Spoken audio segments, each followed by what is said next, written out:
ไม่ใช่ไหม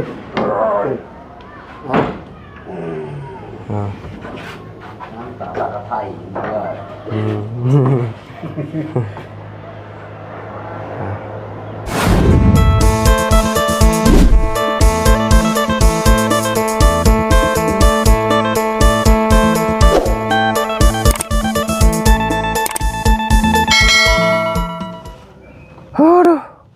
ฮ้อนดีๆพี่น้องเนาะต้องใส่แว่นตลอดเลยพี่น้องบ่ใส่นี่มันแสบตาเนาะมันเลยว่ามันแสงแดดมันสะท้อนเข้าตานี่ป้าตู้พี่น้องเอานางอยู่โฮมต้นไม้แค่นี้พี่น้องเย็นๆได้หน่อยนึงเนาะหลังบ้านน้องน้ำเพิ่นพี่น้องเนาะมื้อนี้ก็ถือว่าทั้งสร้างเพิ่นได้เก็บรายละเอียดเนาะหรือว่าทาสีขอบวงกบพี่น้องเนาะเมื่อวานนี้ถือว่าเพิ่นได้ใส่ประตูหน้าต่างเนาะก็ถือว่าเสร็จสมบูรณ์ที่ว่าตัวบานน้อยพี่น้องเนาะเหลือแต่บานใหญ่ทีนี้บานใหญ่ก็เพิ่นกำลังเริ่มดำเนินการเนาะหลังจากเสร็จสิ้นตัวนั้นเก็บรายละเอียดพวกสียังเพิ่นก็น่าจะลงมาตัวบันไดเนาะแต่ว่าตัวบันไดนี่ก็ยังเฮกับทรายบ่ทางสร้างเพิ่นว่าว่านเนาะเอามื้อนี้เพิ่นก็สิเร่งมือให้แล้วตัวนี้แล้วพี่น้องเนาะเอาก่อนอื่นก็กราบสบายดีและสวัสดีพี่น้องกันเบิดสุขุสุคนพี่น้องเนาะพบเจอกันอยู่สวนมันพี่น้องเอ้ยแห้งเหี่ยวตายแดดไปแล้วพี่น้องเอ้ยเบิ่งช่วงนั้นนี่เนาะแดดแห้งดียามแดดนี่ป้าดูหนักกว่ายามหนาวเลยพี่น้องเอ้ยเนาะปะจังใดก็ไปอัปเดตเบิ่งน้ำกันมื้อนี้เนาะว่าเพิ่นใจได้จักใบแล้วมื้อนี้เนาะเมื่อวานนี้ก็ถือว่าแล้วใบน้อยเนาะแล้วก็สีตัดขาวงามเรียบร้อยพี่น้องเนาะเป็นทาเรียบร้อยแล้วพี่น้องเลยเนาะ1 2 3นี่เลยทาแล้วบ่แล้วแต่ว่าทางนั้นบ่ฮู้ว่าแล้วบ่แล้วหรือบ่พี่น้องเลยไปจังได๋ก็ไปเบิ่งไปชมกันพี่น้องเนาะว่าสิสวยงามสำหรับหลังจากที่ว่าเพิ่นได้ทาสีขอบวงกบพี่น้องเนาะ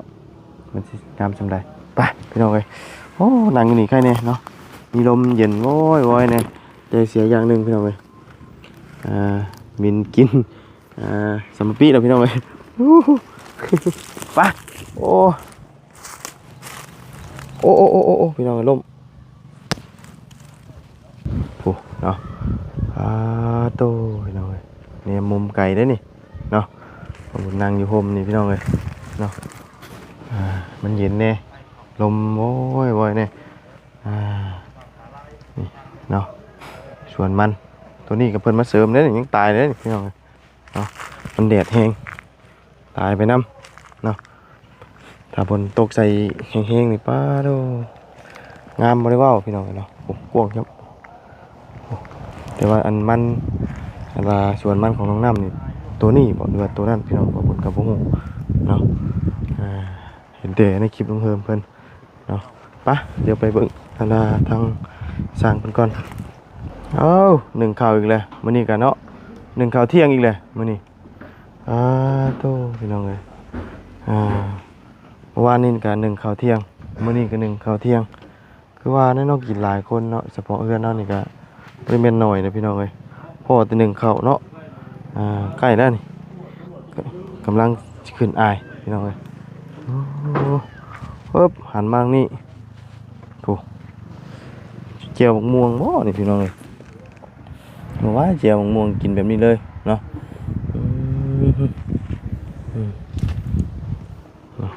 กินปลาเด็กหึ่งอยู่พี่น้องเลยอันนี้โอ้กินปลาตายเนาะนี่ปลาเน่า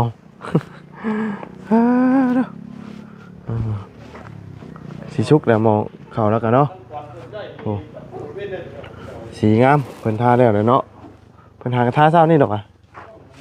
แม่นบ่เพิ่นทาเศร้านี่บ่โอ้สบายดี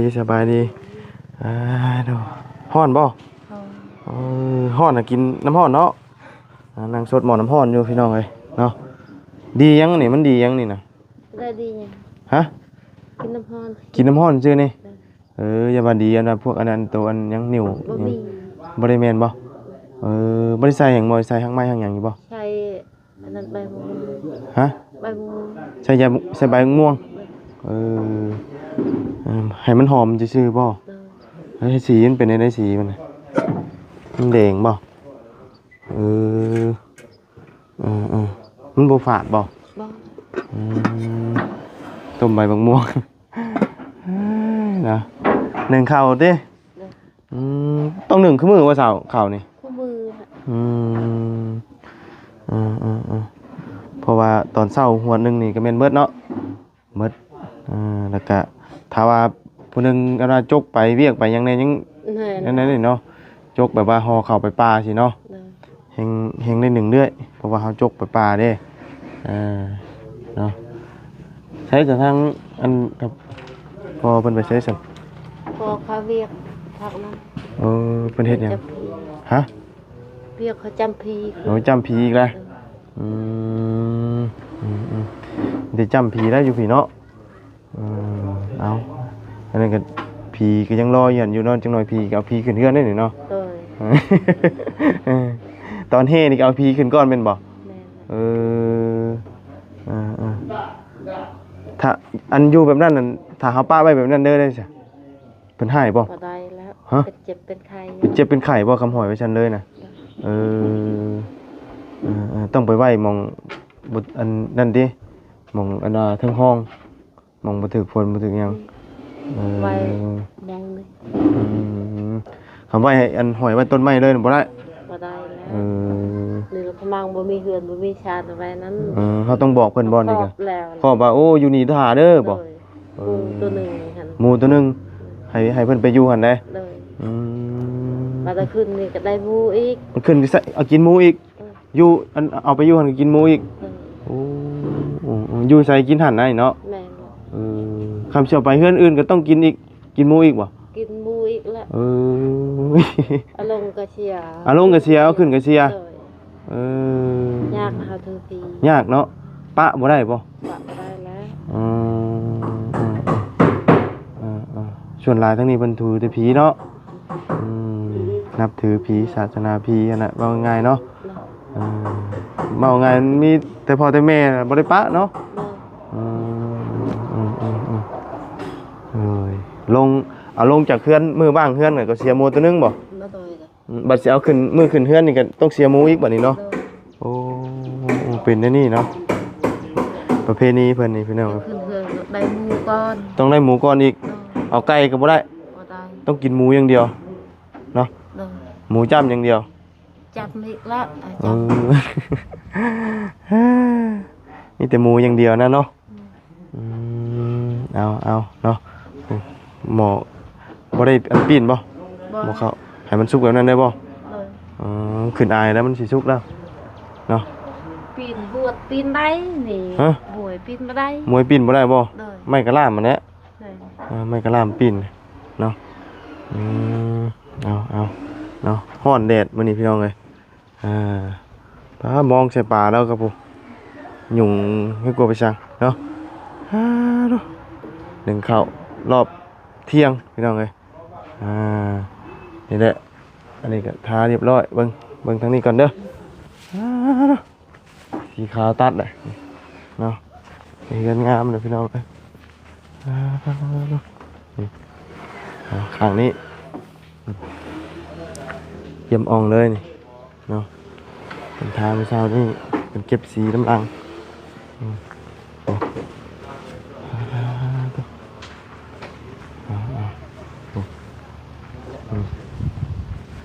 ทางสร้างคนผักเพียงนี่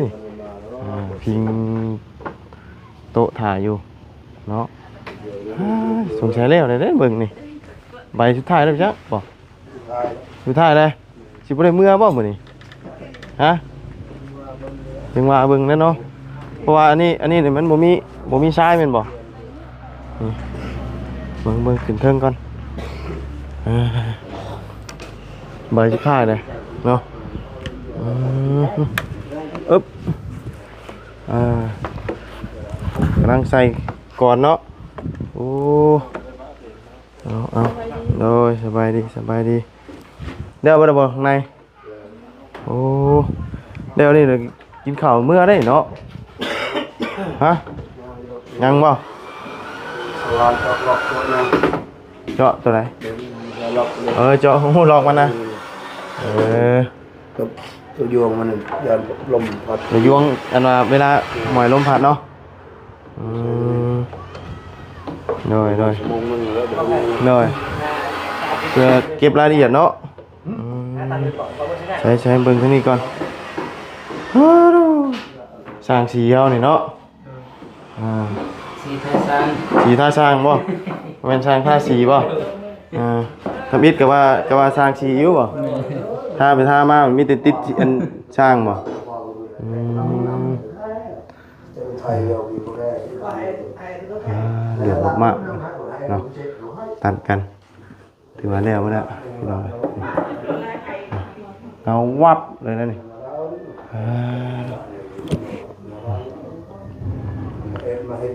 คำเขาท่าก่อนอันนั้นอันใส่บานนี่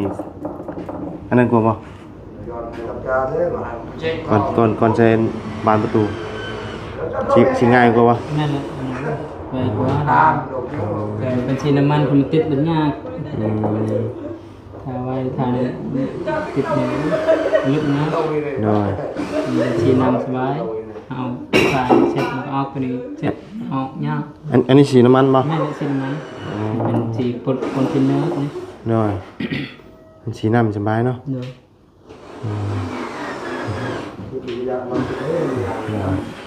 อันนี้เล่นกีตาร์อีกรอบหนึ่งบ่นี่ตอนนี้แล้วเนาะแล้วอ๋อตัวเนี่ยมาพี่น้องเลย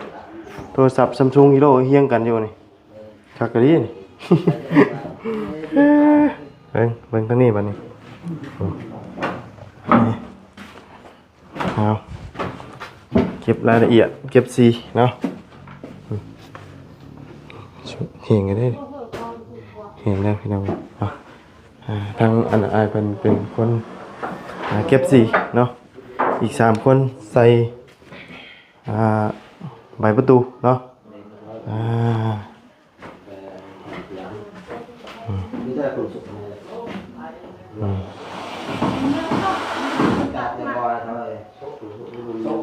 ความติดเขาต้องไล่เสร็จน้ำ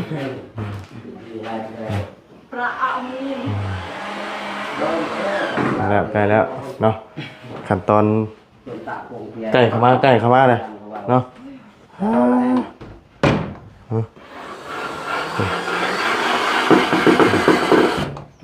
ยังเดือดแต่ตัวใหญ่เนาะเหมือนเนาะ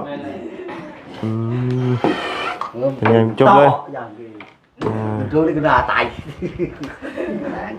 ด่าตายthôiด่าpong lông năm xong tê về nhút nhắm mà đã nhút xịt mồ mẹ ơi เอาใบชุดท้ายเนาะ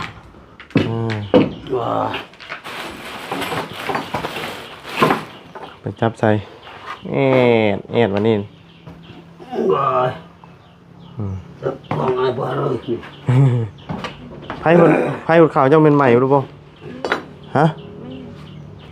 เราเบิ่งอยู่ป่ะเห็นว่าจะแบบนำบกไฟมันเพลงอยู่เนาะเนาะขึ้นเทือนนี่เอาพีขึ้นกับเสียมูเนาะเอาพีลงกับเสียมูมีแต่เนื้อเสียเนาะคำพ่อโบเฮ็ดได้จ้ะย่านบ่เจ็บป่วยแล้วจิคำว่าจำหมูว่าเศร้าดีเนาะแม่นเลยเนาะเคยได้รับซื้อมาเลยเจ้าก็คือกันบ่คือกันแล้วศาสนาคือกันเนาะ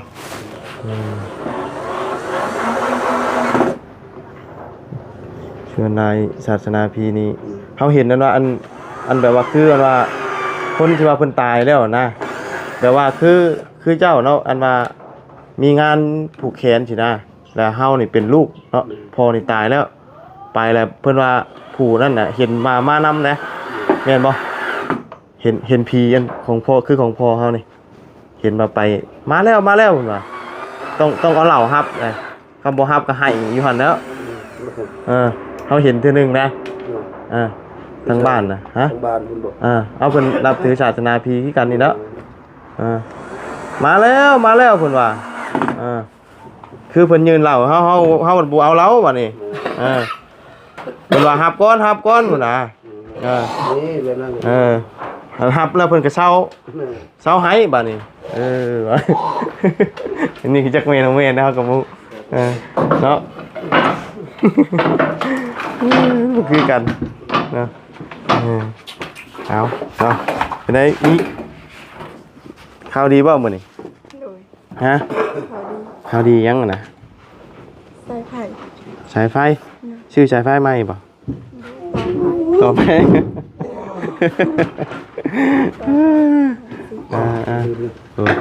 เจ๊กะตี เจกะเต้นี่นักบ่ฮะฮะโอ้ยเจกะเต้นี่เป็นจากต้นบ่โอ้มันนักมาไงต้นจนสิออกว่าสิโอ้ย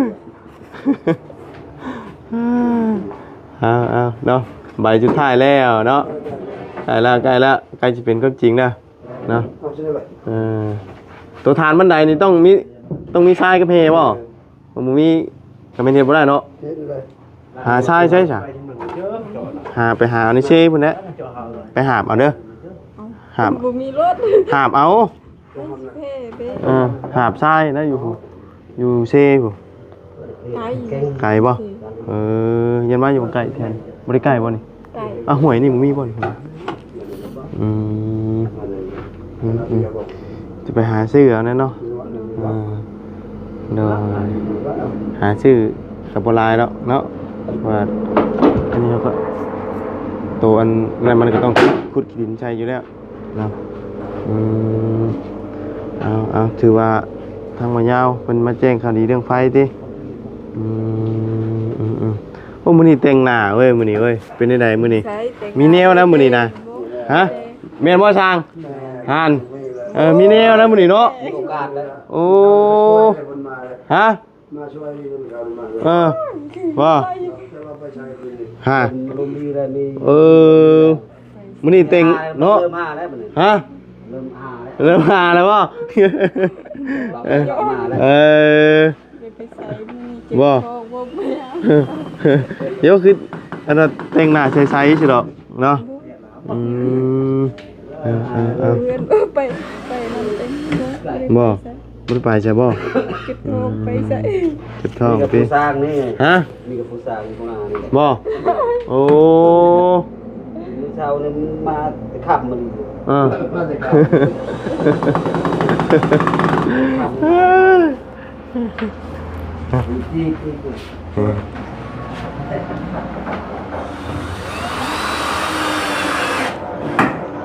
จวดเนาะอะไรวะเล่นดิบ่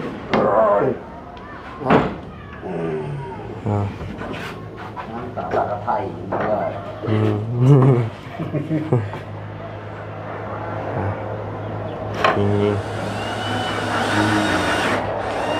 ใครอยู่ใหม่มันอ่อนเนาะอ่อนอยู่ป่ะไม่แค้นเลยเนาะไม่แค้นแต่ว่าไม่แข็งนี่ยิงเอาสวรรค์ยิงเขานี่บุกเขาด้วยได้ต้องในซีก่อน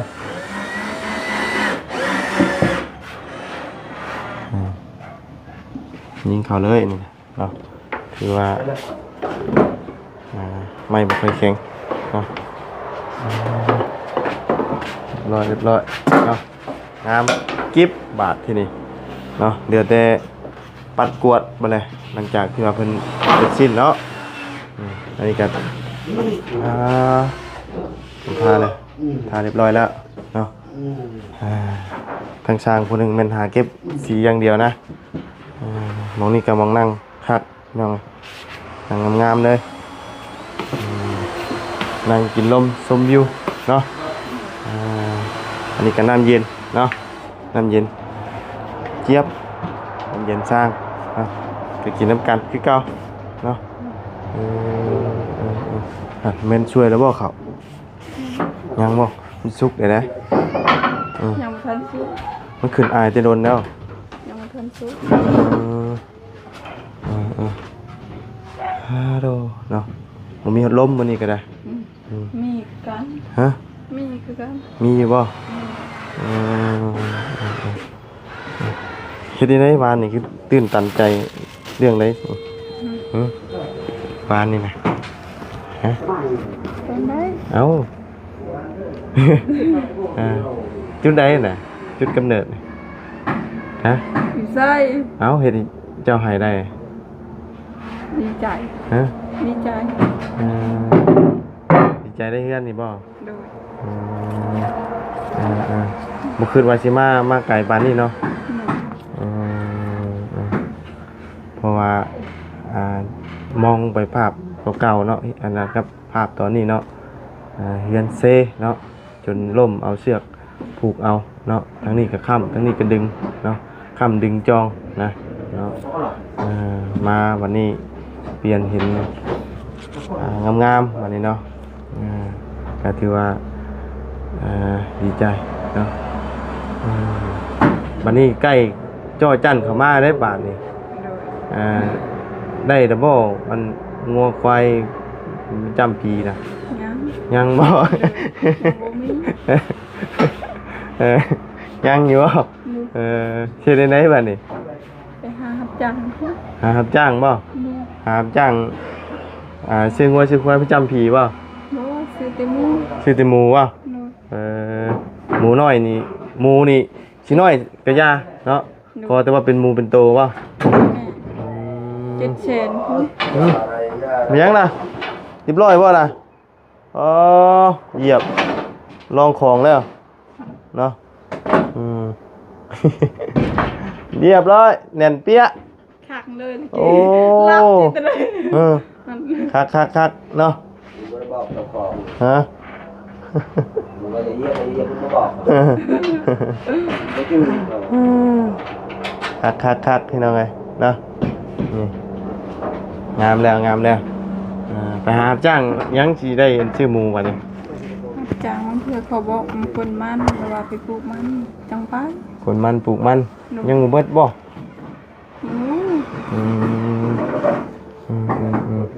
พอได้ซื้อหมูมาจ้ำหรือว่าจ้ำหมูแล้วก็ขึ้นเฮือนเลยเนาะหมูตัวหนึงไก่ตัวหนึงเป็นฮีตเป็นคองประเพณีเนาะจำหมูจำไก่น้องเอ้ยทุกคนแดดแท้เนาะฮะ โอ้เฮงนี่แดด แดดแห้งเนาะได้ยังจะสู่สร้างกินเลย กินปลา แกงปลา ดู แต่ว่านี่บ่ ก็ไม่ฮักไปได้ฮักไปซื้อของเจ้า นั่นเด้จะโดยแล้วเนาะสร้างเพิ่นพอดีแล้วเพิ่นแล้วนี่พอดีนี่จะโดยกันเนาะเดี๋ยวเพิ่นหาซีฮูก่อนหรือว่าจะโดยห้วยเด้อจะโดยกับห้วยเด้อบ่กินน้ำเลยเนาะ แต่ว่ายามใด กินน้ำห้วยเด้อบ่จะโดยเนาะ โดยเด้อข้าวคุณนำ หลายภาษาเนาะเฮาที่ได้แต่ภาษาเดียวที่เจ้าใครอยู่ได้2ภาษาคุ้มนะเนาะ Ăn cơm uống được đấy โอ้เวียดก็ว่านี่ ได้ทันทีป่ะ Thôi cứ khá khải ở đây uống ฮะเคยค้าขายก็เวียดป่ะโอ้ đi ra Việt Nam ở đây uống bỏ lái เขา để ไป vui ขาย bạn อยู่นี่ ชวนลายไปขายอยู่เวียดเลยฮู้จักภาษาเวียดเนาะ ดูคือคอยมีไปขายตรงนี้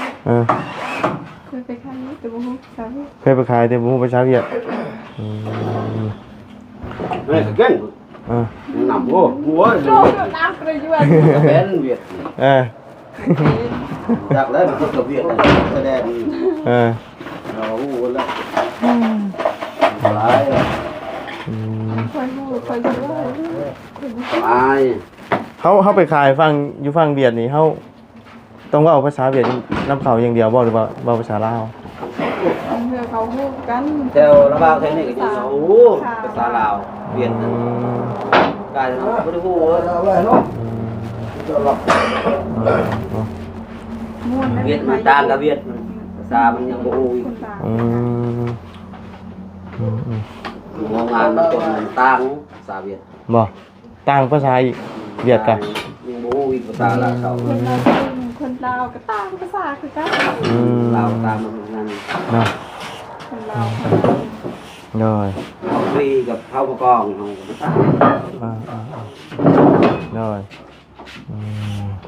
เอาเรียบร้อยบาทนี้เนาะ ภาษาเขาว่า เสร็จสิ้นแล้วพี่น้องเลยไปฉันลงกินข้าวบาทนี้เนาะ เก็บทูแล้วบาทนี้เนาะป้าน้องน้ำลงกับข้าวกับน้ำทั้งเมย์เจ้าเอิญเดี๋ยวกินเนาะทางคนกันหิวข้าวแล้วเอากินข้าวแล้วก็นอนตีพุ่งก่อนบาทนี้เนาะเอาปึ๊บโอ้ใช้เก่งปลา